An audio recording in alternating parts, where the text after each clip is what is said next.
এখন থেকে ভেড়াগুলোর দায়িত্ব সম্পূর্ণ তোমাদের। আমি আর তোমাদের সঙ্গে যাব না, এখানকার লোকজনের খোঁজ খবর নেব। ক্যানানে আসার কারণও আমার সেটাই ছিল। তোমরা কিন্তু সতর্ক থাকবে যাতে ভেড়াগুলো কোনো বিপদে না পড়ে। কোনো চিন্তা করবেন না আব্বাজান, আমরা তো আর বাচ্চা নই। হ্যাঁ ঠিক তাই, এখন তোমরা যাও। খোদা হাফেজ। সালাম ফুপু ভাইকে। সালাম। সালাম ফুপুজান। সালাম। আল্লাহ তোমার উপর শান্তি বর্ষিত করো। দেখো দেখো, ইউসুফ এসেছে। সালাম ফুপু। সালাম ফুপু। সালাম। ওকে দেখে রেখো। ঠিক আছে। এসো ইউসুফ এসো।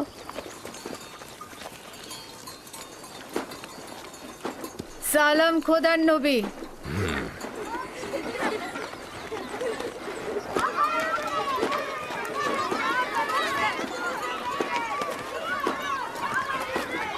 কে বলেছে মাতাহীন বেদনাময়? মাতাহীন আরো সৌভাগ্যজনক। যদি মা ছাড়াই ভালো হয় তাহলে তুমি কেন মরছো না? তাহলে তো তোমার মৃত্যুর পরও তোমার সন্তানের প্রতি বেশি মনোযোগ দেওয়া হবে। আসলে মানে বেলের কোনো খারাপ উদ্দেশ্য নেই। আমি বলতে চাচ্ছিলাম, আপনি ইউসুফকে কত ভালোবাসেন। আপনি ওর জন্য মায়ের মতোই। ব্যাখ্যা করার দরকার নেই, তোমাদের কথার অর্থ খুব ভালোভাবে বুঝেছি। তোমাদের কি হয়েছে? তোমরা মা ছাড়া বালকের প্রতি ভালোবাসা সহ্য করতে পারছো না? তোমরা ইবাদত করবে কি করে?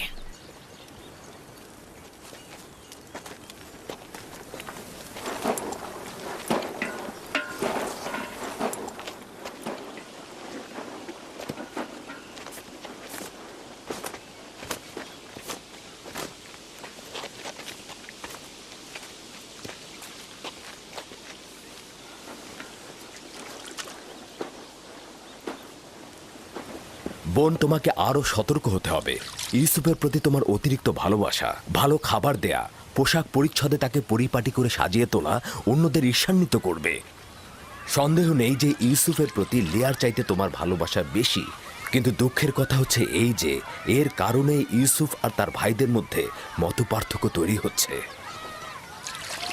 বেলহে আর জোলফা তোমার সন্তানদের মধ্যে ঈর্ষা সৃষ্টি করছে। এর মধ্যে লিয়াকে এনো না।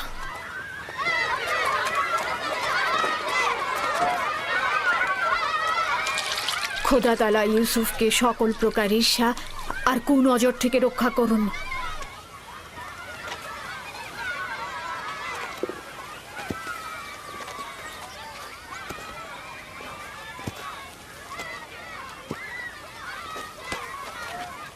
ইউসুফ তাড়াতাড়ি করে ওকে ধরো। জানি না তার জন্য কেন এত চিন্তা করছি। চিন্তার কোনো কারণ নেই। অনুমতি দিলে ওকে এখন নিয়ে যেতে চাই। ও ক্ষুধার্ত। ইউসুফ, জি এদিকে এসো।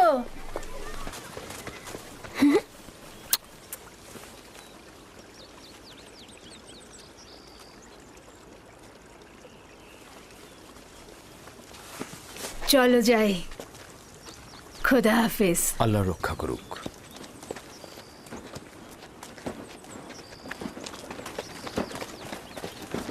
আম্মাজান, আম্মাজান, ইউসুফের পোশাক অনেক সুন্দর। ভাইকে ফুপু তার জন্য সেলাই করেছে। আমাদেরও ওরকম পোশাক চাই। আমার ধারণা আব্বাজান আজকে অন্য কোনো কারণে আসেননি। আচ্ছা, কারণটা কি হতে পারে? ইউসুফ, সে ইউসুফের সঙ্গে সময় কাটাবে। না না, এটা কখনোই হবে না। হ্যাঁ, সে পয়গম্বর, সে অবশ্যই মানুষের মাঝে থাকবে, তাদের কার্যাবলী সম্পন্ন করতে সাহায্য করবে। ইউসুফের পোশাক দেখেছো? দেখেছি, অনেক সুন্দর ছিল। সৌভাগ্যবান সে।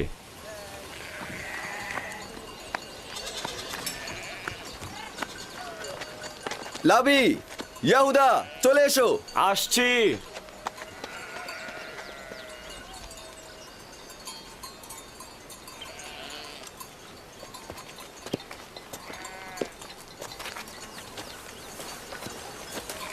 তার আপাদমস্তক সুসজ্জিত। আসলে রাহেলের মৃত্যু ইউসুফের জন্য খুব ভালো হয়েছে। ইউসুফ যে আমাদের ভাই, এটা তোমার কথা শুনে মনেই হচ্ছে না।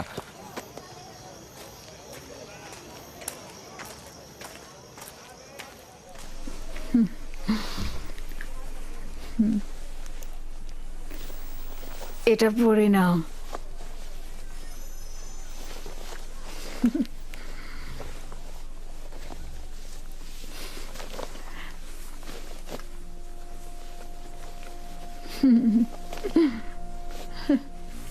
এখানে দাঁড়াও।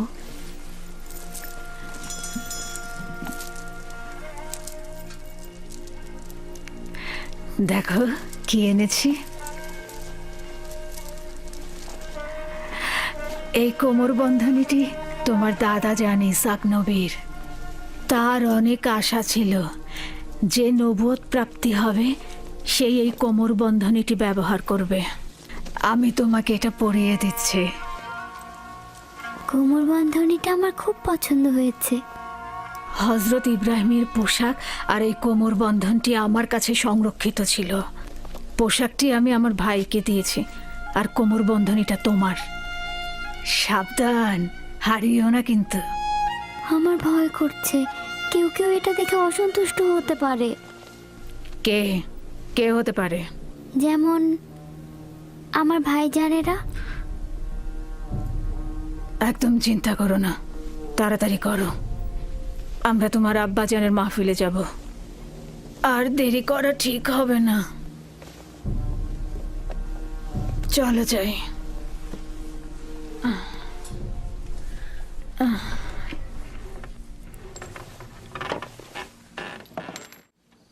তোমাদের একটা কথা বলি, পরশ্রী কাতরতা যার দরুন নিয়ামত ও আর্থিক উন্নয়ন ক্ষতিগ্রস্ত হয়, এতে করে ধ্বংস নেমে আসে। পরশ্রী কাতরতা হচ্ছে অন্যের থাকাটাকে সহ্য না করা। পরশ্রী কাতরতা হচ্ছে নিজের সুখ ও সৌভাগ্যের বদলে অপরের অভাব ও অনটনকে নিজের দিকে নিয়ে আসা। তাহলে তোমরা কি এখন বলতে পারবে কে পরশ্রী কাতর?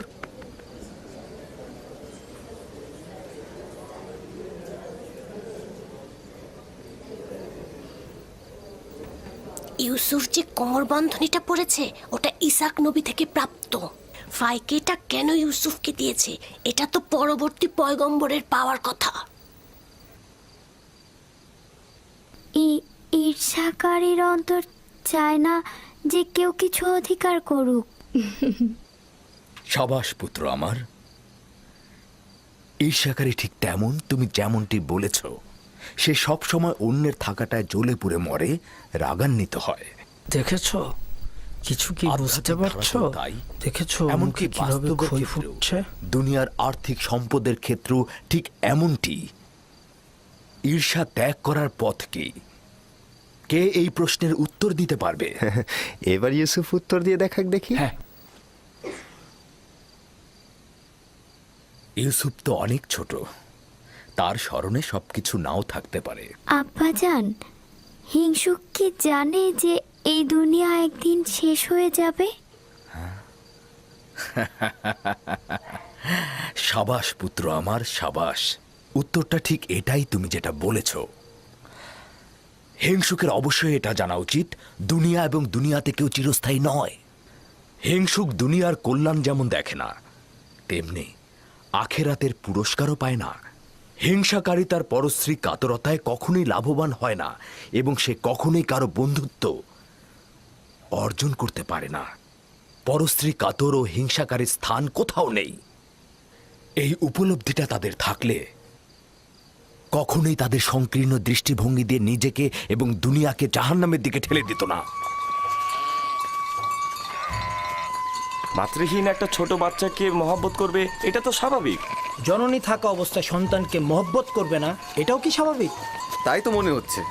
তার মানে এই দাঁড়াচ্ছে যে যাদের মা বেঁচে আছে তাদের মহব্বতের দরকার নেই। তাকে তো সব সময় নতুন জামা কাপড় পরিয়ে রাজপুত্রের মতো করে রাখা হয়। আম্মাজানের পক্ষ থেকেও তাকে জানুর উপর বসিয়ে খাবার দেওয়া হয়। দেখোনি তুমি? তুমি ঠিকই বলেছো ইয়াহুদা। আব্বাজান কিন্তু আমাদের সবার চাইতে তাকেই বেশি ভালোবাসে। হতে পারে, কিন্তু সত্যকেও তো অস্বীকার করা যায় না। ইউসুফ তো মেধা সম্পন্ন, তাই না? আর তাছাড়া তার সুন্দর চেহারা ও বচনভঙ্গি ভালোবাসা পাওয়ারই মতো। হ্যাঁ, সে কারণে তো আমরাও তাকে ভালোবাসি। কিন্তু আব্বাজান তাকে এত বেশি আহ্লাদ দিয়েছে যে সে নিজেকে এখন সবার চাইতে বড় মনে করছে। দেখেছো কি, দাদাজানের কোমর বন্ধনী আর বাহু বন্ধনী এখন ইউসুফ পড়ছে। হ্যাঁ, বেলহে বলেছিল এটা আম্বিয়া কেরামদের মিরাজি সম্পদ। এগুলো পরবর্তী পয়গম্বর যে হবে তার হাতে তুলে দেওয়া হবে। তাহলে আমাদের ফুপুজান এগুলো ইউসুফকে কেন দিল? খুবই ভালো একটা কথা বলেছো। এটা ফুপুমাকে জিজ্ঞেস করতে হবে। আমরা যাবার সময় ফুপুমাকে প্রশ্ন করব। হ্যাঁ,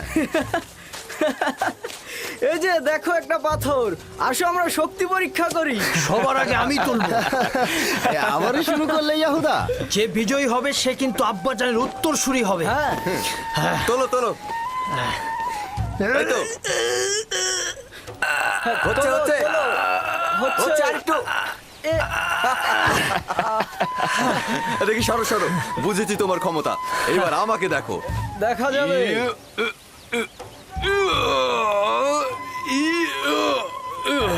হ্যাঁ, হচ্ছে।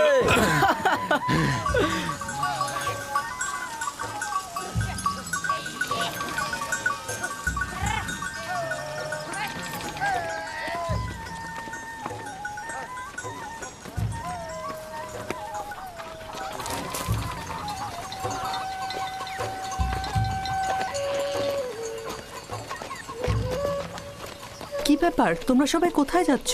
সালাম জুলফা আম্মাজান। ভেড়াগুলোকে গোয়াল ঘরে রেখে দিয়েছি, আর আমরা একটু ফুপুজানের সাথে দেখা করতে যাচ্ছি। তার কাছে আমাদের কিছু প্রশ্ন আছে। তোমাদের ফুপু আম্মার কাছে আমাদেরও কিছু প্রশ্ন ছিল, তাই আমরা গিয়েছিলাম, কিন্তু উনি এখন ব্যস্ত। তোমার আব্বাজান তোমাদের ফুপুমা ফাইকের সাথে আছে। সে ইউসুফকে দেখতে এসেছে, আর তাদেরকে এই অবস্থায় দেখে তোমাদের ভালো নাও লাগতে পারে।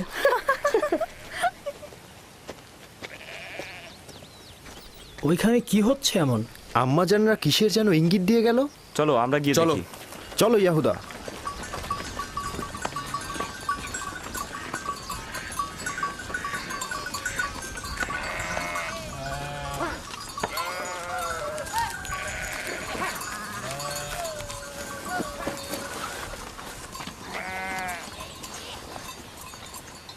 দেখো এবার ইউসুফকে আমাদের থেকে কত ভালোবাসে। বেহুদা কথাবার্তা বললো না। আমরাও ছোট ছিলাম, আব্বাজানের জানুতে বসতাম, আব্বাজান আমাদেরকেও ভালোবাসতো। ইয়াহুদা, তোমার কি মনে পড়ে যে আব্বাজান কখনো আমাদেরকে এইভাবে জানুতে বসে আদর করেছে? ধ্যাৎ, আমি যাচ্ছি। তোমাদের এইসব বকবক আমার একদম ভাল লাগে না।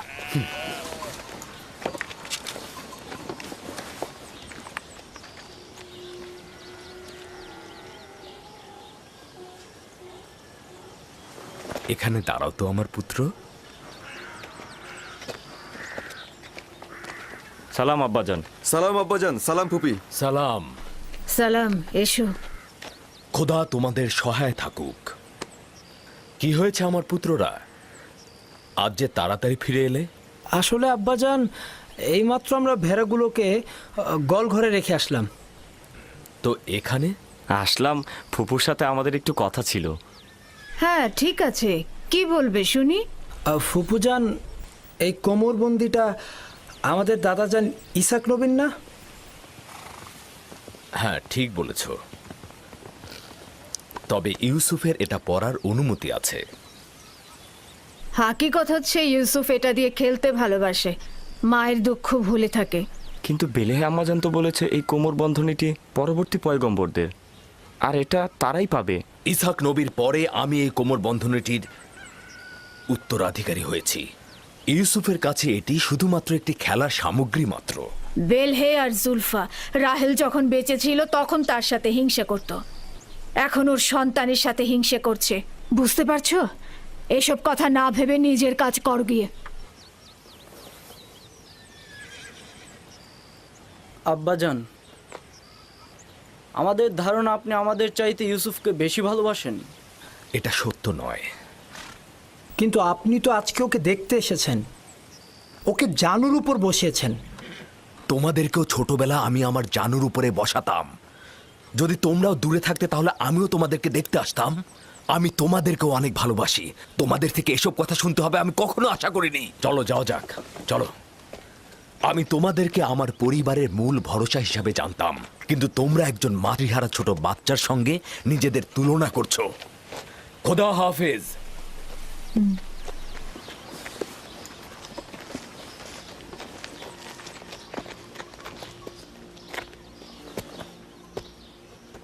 ফুপু, আমার আব্বাজানকে বলবেন আমাকে বেশি মহব্বত না করতে। কেন? আমার ভাইয়েরা এতে অসন্তুষ্ট হয়। আমার বাচ্চা, মায়ের ভালোবাসা তুমি পাওনি, বাবার ভালোবাসা থেকে বঞ্চিত হবে?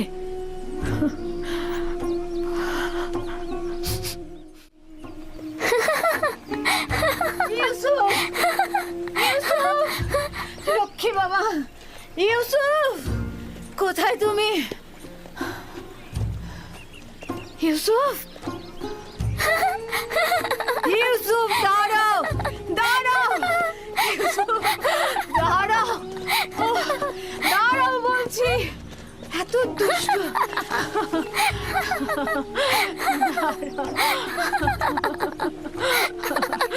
লক্ষ্মী বাচ্চা আমার, মা! চলো।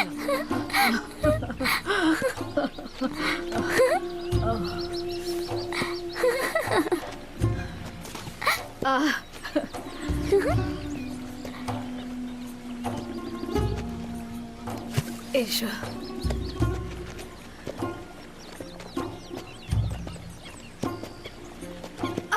আবার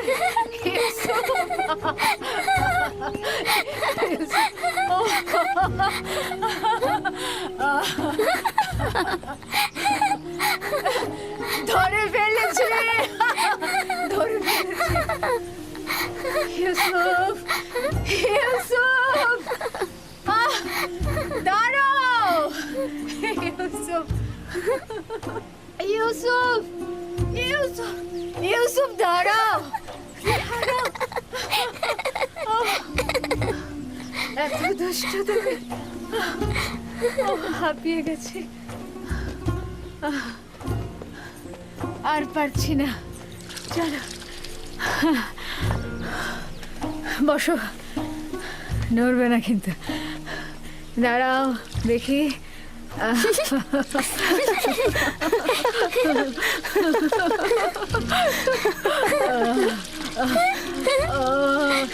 লক্ষ্মী জানা, দাঁড়াও, দাঁড়াও, গা মুছাবো। এই তো হয়ে গেছে, ওপরে দাঁড়াও। হ্যাঁ বসো। কি করছো? মুছতে দাও। তাড়াতাড়ি যাও, তোমরা লুকিয়ে পড়ো, দ্রুত দ্রুত করো, দ্রুত লুকিয়ে পড়ো। আমি কিন্তু এখন 20 পর্যন্ত গুনতে যাচ্ছি, তাড়াতাড়ি। আমি চোখ খুলে দিচ্ছি, আমি এখন 20 পর্যন্ত গুনবো, এর মাঝে তুমি সবাইকে খুঁজে বের করবে। কোথায় তোমরা? কোথায় আছো? এই তো পেয়েছি, এবার তোমার চোখ বাঁধবো। ছুয়া!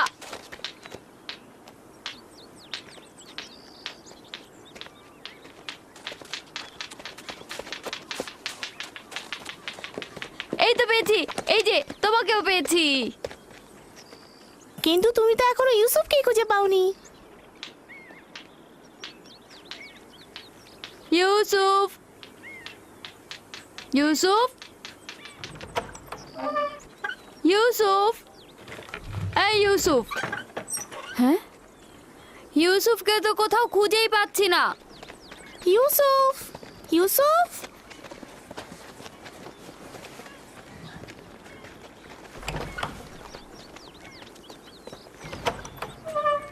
ইউসুফ! ইউসুফ!